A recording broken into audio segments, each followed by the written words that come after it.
Hello guys, उम्मीद है आप सभी अच्छे होंगे। तो आप लोगों ने पहली वीडियो देख ली होगी। पहला पार्ट जो था इस सीरीज का, सीरीज 2 पार्ट में आपको पता है। और इसका मुद्दा क्या है? मुद्दा ये है कि आपके मन में जो भी कुछ सवाल हैं एनएलयू जोधपुर से रिलेटेड आने के पहले, उन सभी का जवाब आपको इस सीरीज में मिल रहा है जो 2 पार्ट है। पहले में मैंने कुछ का जवाब दे दिया, दूसरे का मतलब कुछ सवालों का जवाब आपको इस वीडियो में मिल जाएगा, ठीक है ना। सो कुछ अगले क्वेश्चन पे आगे बढ़ते हैं। तो अटेंडेंस को लेके क्या इशू है? सो 70% अटेंडेंस जो है वो मैंडेटरी है हमारे कॉलेज में। अगर आपको दीवार नहीं होना है, अगर आपको सेफ रखना है, तो आपकी अटेंडेंस 70% से ऊपर होना मैंडेटरी है और वो रखना बहुत ज्यादा जरूरी है। हमारी जो वाइस चांसलर बहुत ज्यादा स्ट्रिक्ट है इस बात, तो छोड़ेंगे तो नहीं अगर कुछ होता है तो, ठीक है ना। तो ये पहला हो गया। सेकंड वाला क्या है? फैकल्टी को लेकर कि भैया क्या फैकल्टी अच्छी है एनएलयू जोधपुर में, क्या मिक्स है या फिर कुछ थोड़ा ऐसी कंडीशन? सो ऐसा कुछ नहीं है दोस्तों। फैकल्टी जो है टॉप क्वालिटी की है, लेकिन एक बात होती है स्टूडेंट के मन में, और वो उसके ऊपर डिपेंड करती है। हर एक स्टूडेंट के मन में ये चीज रहती है कि भैया ये मुझे ऐसा लग रहा है, ये मुझे ऐसा लग रहा है, ये मुझे 22 लग रहा है। It's totally up to you. सबके लिए ऐसा नहीं होता है। कुछ टीचर किसी को कुछ अच्छा लगता है, किसी को कोई अच्छा लगता है। पढ़ाते सब अच्छा है क्योंकि सब लोग वेल ग्रेजुएटेड टीचर वहां पे पढ़ा रहे हैं, ठीक है ना। तो आई होप ये आपका क्वेश्चन का आंसर हो गया होगा। तो थर्ड क्वेश्चन है फ्रेंडशिप को लेकर। सो दोस्तों, मुझसे पूछा गया था कि भैया क्या कोई इंट्रोवर्ट सर्वाइव कर सकता है ऐसे कॉलेजों में? तो मेरे से बड़ा इंट्रोवर्ट तो कौन ही होगा दोस्तों। आप लोग तो जानते हैं कितना बड़ा इंट्रोवर्ट हूँ, है ना। खैर ठीक है, ज्यादा एलाबोरेट नहीं करेंगे। सो दोस्तों, पहली चीज तो है कि अगर आप इंट्रोवर्ट हो या नहीं हो, इससे कोई मतलब नहीं है। क्योंकि आप जब इस कॉलेज में आते हो, ऐसे कॉलेज में आप लोग को दोस्त तो ऑफकोर्स मिल ही जाएंगे भाई। आपके जैसे, आपकी जिस चीज को आप डिजायर करते हो, जैसे दोस्त आप चाहते हो, वैसे दोस्त आपको मिल जाएंगे। Variety of friends bro. और इसके साथ क्या है, हाँ एक चीज बताना चाहूंगा, ये एनएलयू जोधपुर की बहुत बड़ी खासियत है भाई, डाइवर्सिटी आती है। When you have thoughts from the various people, मतलब जितनी भी स्टेट्स के लोग आपके पास आते हैं, जैसे मेरे जो दोस्त हैं राजस्थान से हैं, बिहार से हैं, यूपी से हैं, छत्तीसगढ़ से हैं, केरला से हैं, तमिलनाडु से हैं। भाई हमारे पास सारे स्टेट के दोस्त हैं। मतलब हमारे जो कॉलेज है वहाँ पे हर स्टेट के लोग आए हुए हैं। तो बहुत ही खुशी की बात है हमारे लिए, और ऐसी चीज होना बहुत ही अच्छी बात होती है किसी भी कॉलेज के लिए। सो दोस्तों, आप आओगे तो एंजॉय तो बहुत करोगे। आपके दोस्त ऐसे रहेंगे, इनसे नए नए थॉट्स, उनके जब माइंड आप जानोगे, आपके जो परसेप्शन है ना, एक लिमिटेड परसेप्शन रहता है, एक लिमिटेड चीज रहती है, एक लिमिटेड एरिया रहता है, आप उससे खुल जाओगे और थोड़ा वैरायटी ऑफ चीजें सोचोगे, ठीक है।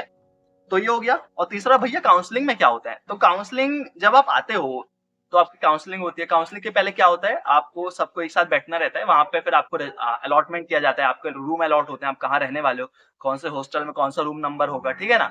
और उसके बाद होती है काउंसलिंग। काउंसलिंग में क्या रहता है, टीचर्स आपके सामने बैठे रहते हैं, कुछ 2 या 3 आपके जो भी टीचर्स वहां पे होंगे, और वो आपसे कुछ क्वेश्चंस करते हैं related to why do you want to join law. तो मेरे क्वेश्चन मैंने आंसर दिया था कि मैं इस कॉलेज को बहुत ऊंचाइयों तक ले जाना चाहता हूँ। हालांकि अब वो होगा नहीं, होगा मतलब हो जाएगा, उम्मीद तो है मुझे।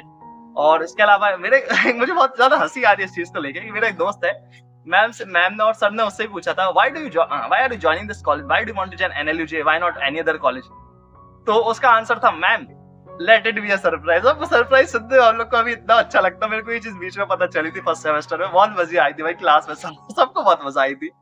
सो दोस्तों, यही रहता है कि काउंसलिंग के समय ना आपसे बेसिक क्वेश्चन पूछे जाते हैं, why do you want to join law, why not any other field, why this college particularly NLU Jodhpur, why not any other college. So यही रहते काउंसलिंग। और इसके अलावा चिल मारिए भाई, सब आपसे हो जाएगा, ठीक है ना। इसके अलावा जोधपुर आप कैसे पहुंच सकते हैं?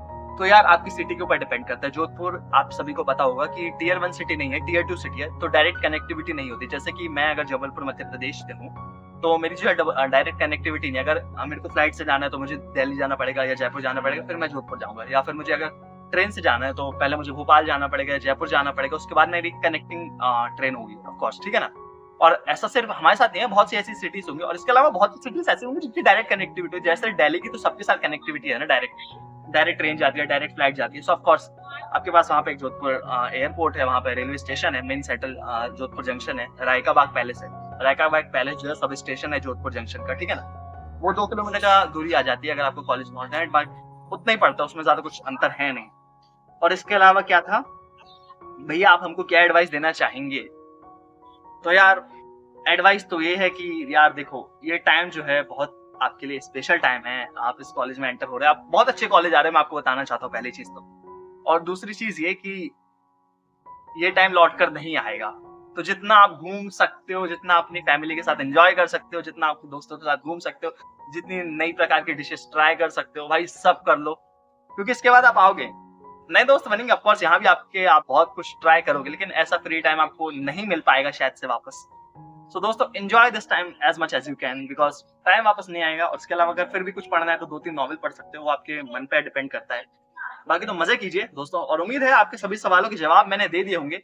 और अगर कोई और सवाल आपके मन में है जो बहुत ज्यादा उत्तेजित कर रहे हैं आपको सवाल पूछने के लिए, तो दोस्तों कमेंट तो खुला हुआ है, कमेंट सेक्शन जाके कमेंट कीजिए, जवाब आपको वहां मिल जाएगा। अगर वहां नहीं कर सकते पर्सनल इंस्टाग्राम पे डीएम कर दीजिएगा, इंस्टाग्राम डीएम आपको डिस्क्रिप्शन में मिल जाएगी। तो दोस्तों उम्मीद है ये वीडियो आप लोगों को बहुत पसंद आई होगी, और अगर पसंद आई तो like share subscribe and comment below. Will see you again in the next video, तब तक के लिए बाय बाय।